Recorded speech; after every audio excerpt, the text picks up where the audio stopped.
Ambassador Velk, it is my profound honor to welcome you to the United Federation.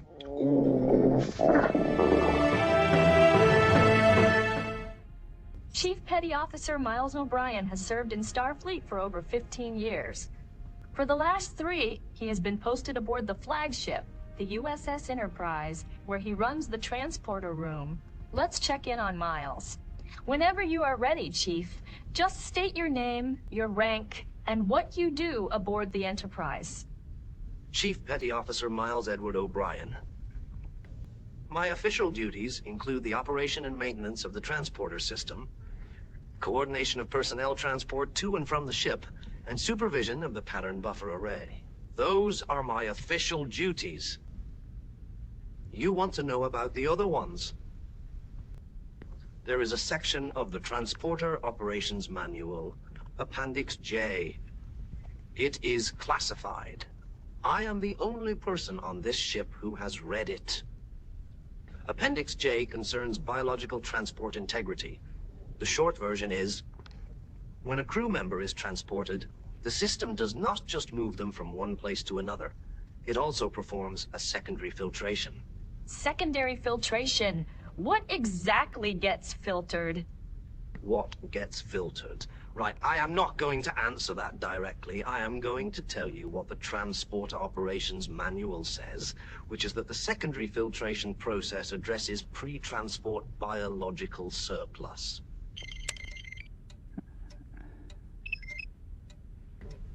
People assume it is automatic. It is not automatic. Somebody has to monitor the filtration levels, calibrate for individual variation, and make the call on timing. And it is not just during transports. The system monitors the entire crew, all decks, around the clock.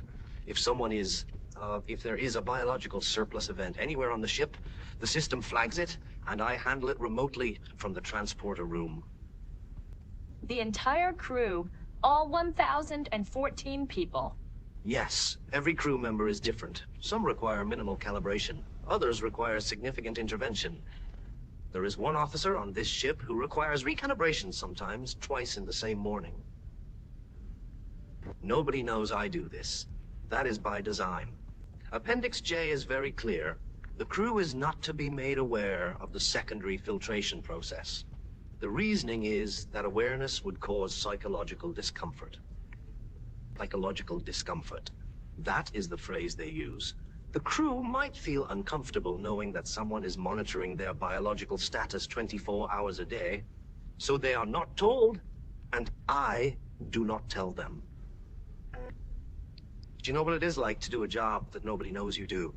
To do it well every single day for over 1,000 days and never hear a single word of acknowledgement? Because the job is classified. Because if anyone found out what I do, they would be psychologically uncomfortable. Why do you stay? 3 weeks ago, the captain transported to a diplomatic summit without coming through my transporter room. Site to site. Straight to the planet's surface. The Velcari ambassador is waiting. Site-to-site transport. No secondary filtration. He did it because of a memo I wrote. I recommended site-to-site for routine diplomatic transports. I said it would improve efficiency. I was trying to reduce my own workload by 10%. The Velcari consider any unfiltered biological event a declaration of war. It is my profound honor. I pulled him back through my transporter room, performed an emergency filtration, and sent him back down. The treaty was signed. The captain asked why he had been beamed back. I told him it was a pattern buffer irregularity. Pattern buffer irregularity, that is what I said. That is what I always say. That is why I stay. Not for the thanks.